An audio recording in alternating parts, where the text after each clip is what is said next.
Selamat pagi saudara yang dikasihi Tuhan. Kita jumpa lagi dalam renungan pagi GPD Bethesda Makassar. Pagi ini saya akan baca dari Injil Markus pasal 4 ayat 26 hingga ayat yang ke-29. Firman Tuhan berkata seperti ini. Lalu kata Yesus, beginilah hal kerajaan Allah itu. Seumpama orang yang menaburkan benih di tanah. Lalu pada malam hari ia tidur, dan pada siang hari ia bangun. Dan benih itu mengeluarkan tunas, dan tunas itu akan makin tinggi. Bagaimana terjadinya tidak diketahui orang itu. Bumi dengan sendirinya mengeluarkan buah-buah mula-mula tangkainya. Lalu bulirnya, kemudian butir-butir yang penuh isinya dalam bulir itu. Apabila buah itu sudah cukup masak, orang itu segera menyabit, sebab musim menuai sudah tiba.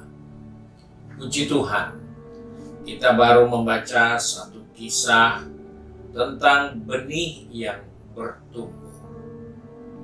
Di sini kita melihat bahwa Yesus menjelaskan kepada murid-muridnya tentang benih yang ditaburkan di tanah. Sehingga benih itu akan bertumbuh dan prosesnya tidak bisa diketahui. Namun yang pasti dia akan mengalami pertumbuhan dan kemudian akan ada hasil yang dapat dituai dari benih yang ditaburkan. Ini adalah suatu pelajaran yang kita perlu sadari dalam kehidupan kita, bahwa seringkali kita salah mengerti tentang benih yang ditaburkan. Seringkali kita salah memahami bahwa setiap orang percaya yang ada di dalam Kristus, dia adalah ibarat benih atau bibit yang unggul. Karena kita lahir, kita bertumbuh dari bibit yang pertama-tama ditaburkan, yaitu kedatangan Yesus sebagai anak manusia yang menebus dosa kita, kemudian bangkit menjadi suatu yang luar biasa bagi perjalanan peradaban manusia. Dia ibarat benih yang dibawa dari surga, disemai di bumi ini sekian tahun, kemudian dia ditanam hanya dalam waktu 3 hari 3 malam. Gereja dilahirkan. Melalui luka-luka Kristus, orang-orang percaya diselamatkan.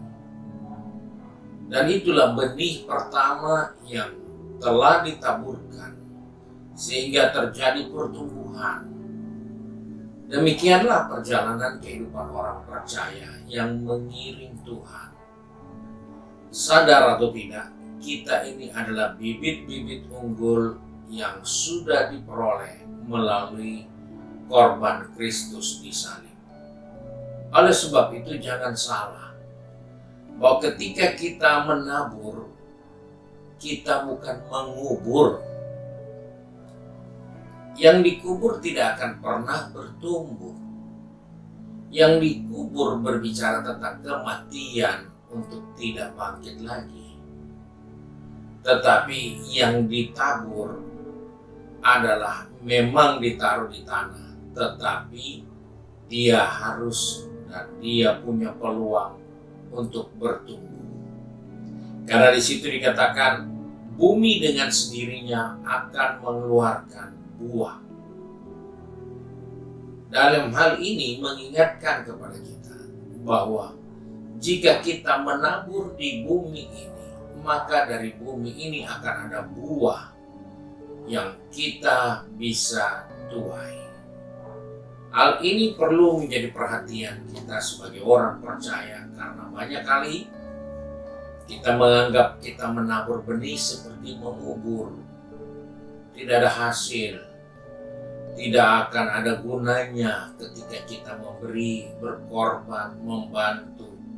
Rasanya tidak mungkin ada hasil karena pengalaman atau kebiasaan masa lalu. Namun Alkitab katakan, kita adalah benih-benih surga yang telah ditebus dengan darah yang mahal. Dan jika kita pun menabur, pasti kita juga akan menuai. Dan persoalannya, pertumbuhan itu tidak pernah ada yang ketahui. Yang pasti berjalannya hari, terjadi proses. Pada malam hari, pada siang hari, benih itu akan bereaksi. Mata tidak bisa melihat, tapi terjadi pertumbuhan, dan akhirnya pertumbuhan itu akan menghasilkan buah-buah yang akan dituai. Sebab itu sebagai anak Tuhan, sebagai pelayan Tuhan, ingatkan dirimu. Engkau diberi waktu, kesempatan yang baik, kelebihan yang baik, taburlah itu. Karena satu saat itu akan bertumbuh. Karena kita lahir dari benih ilahi. Kita lahir dari benih yang unggul, yaitu pengorbanan Kristus. Maka semua yang kita tabur, Rasul Paulus katakan dalam buku Korintus, jerih payahmu di dalam Tuhan itu tidak sia-sia.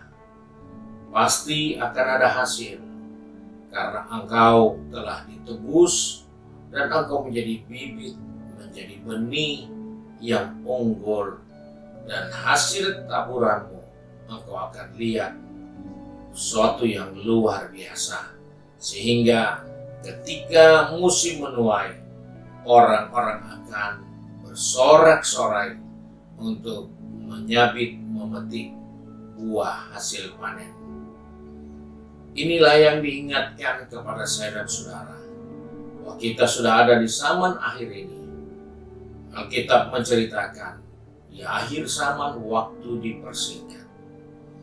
Dan waktu itu dipersingkat, dilukiskan orang yang menabur, kemudian akan disusul dengan orang yang menuai. Waktu pertumbuhan akan berlangsung begitu cepat. Menabur baru menabur, langsung disusul dengan penuai. Oleh sebab itu, jangan terlambat. Selama masih diberi kesempatan, mari kita menabur. Karena dengan menabur, kitalah yang akan menuai. Karena dengan menabur, kitalah yang akan bersorak-sorai. Karena janji Tuhan digenapi atas kehidupan kita. Tuhan memberkati kita, dan mari kita satu dalam doa. Kembali kami datang kepada Bapa di surga dengan mengucap syukur. Oleh kasih karunia-Mu, Engkau menebus kami dengan memberikan anak-Mu yang tunggal bagi kami. Supaya kami tidak binasa, tapi kami memperoleh hidup yang kekal. Dan oleh sebab itu Tuhan ingatkan kami, supaya kehidupan yang kekal itu yang kami miliki, kami tabur juga di dunia ini. Agar apa yang kami tabur itu akan bertumbuh dan menghasilkan. Dan hasil itu akan berlipat-lipat kali ganda. Sebab itu Tuhan tolong kami, anak-anak-Mu yang sudah pergi bekerja, berbisnis, studi, maupun sudah sibuk dengan kegiatan di rumah tangga masing-masing. Ingatkan kami bahwa kami ada dalam suatu zaman yang penting bagi kami, yaitu tidak boleh berhenti menabur. Karena saatnya kami akan menuai dengan sorak-sorai. Saatnya kami akan menuai dengan sukacita jika kami tidak menjadi lelah. Sebab itu Bapa, pegang tangan kami, tuntunlah kaki kami. Biarlah Bapa di surga dipermuliakan atas kehidupan ini. Terima kasih Bapa untuk berkat-Mu. Sebab itu kami bersyukur dan berdoa di dalam berkat nama Tuhan Yesus Kristus. Haleluya. Amin. Puji Tuhan. Tuhan Yesus memberkati kita dan selamat pagi.